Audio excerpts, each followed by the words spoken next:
Welcome back. This is week 2, maybe week 3, maybe week 4. I don't know.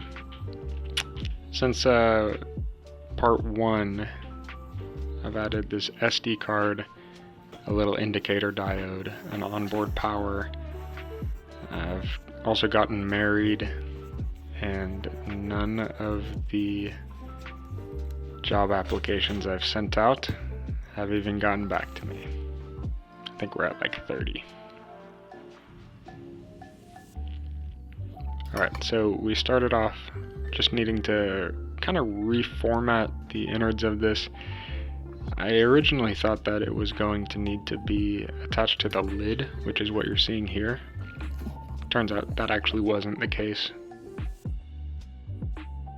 Cut down the breadboard so that it would fit inside of the container, and that's it right there. And I also ended up drilling a slightly larger hole for the indicator LED. Just shows us that the machine is actually working from the outside.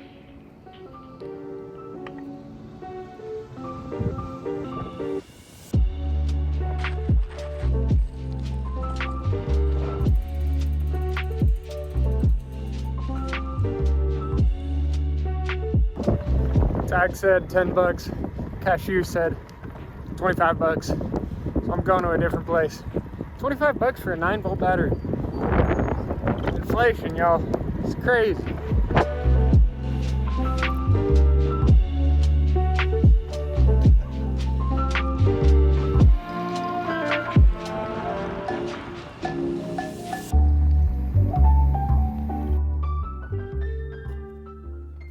Alright, so like I mentioned, we ended up switching. I ended up putting everything back into the enclosure like normal. Here I am hot gluing the LED into place, threw a little resistor on there, and then wired that up to pin 8, I believe, on the Arduino. What's up, Lauren? There's the resistor. And that is more or less how the circuit ended up looking. I had to attach everything with double-sided sticky tape. And that is kind of the finished product. I skipped a lot of the in-between because it involved a lot of tweezers and a lot of tiny little electrical components that weren't really super interesting to watch me put on there. But here I am testing just to make sure that the power works, and it does. Looking great.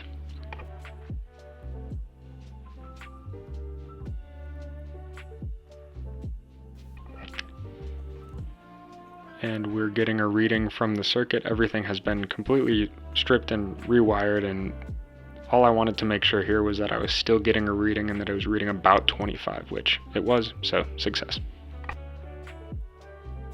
The real issue is that I need to make sure that I can write all of this info to that little chip. I thought that I was super smart and clever by changing all of these pin numbers, but that actually came back and bit me later on. Whatever. Here I am, I'm just asking ChatGPT what format I need to format the SD card into. Since it was a 128 gigabyte card, I needed to do MS-DOS or FAT. After I formatted the card to FAT, I had ChatGPT write me a little code which would essentially wait for a reading over the threshold value of 100. When that happened, it would make the LED blink and it would write that event in the SD card as a sort of logbook. But here you're about to see the issue, which was when the SD card initialized. Since I had changed those pins around, there was an error. And so the program is running here, but nothing is getting reported to the serial monitor. 2 hours later. Alright, here I am, literally in bed, working on this.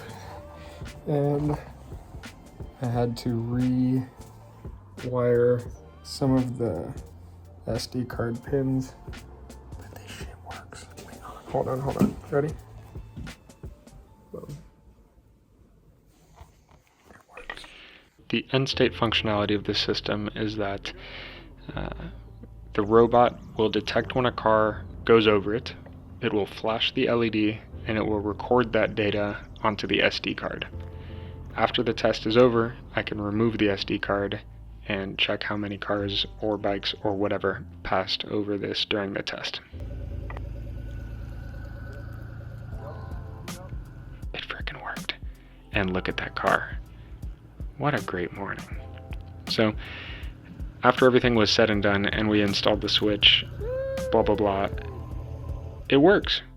And that's all that we need to say for now, because the next step of this is going to be the actual application of it, which I'm not really sure how exactly I want to do this. The original plan was to make a little pop-up bike lane outside my house and monitor the traffic before and after, but at this point I kind of want to put this on a greenway and monitor greenway traffic, or maybe even monitor trail traffic, like at Lake Raleigh Woods or something. Maybe it'll somehow play a role in the container greenway shop that we're setting up.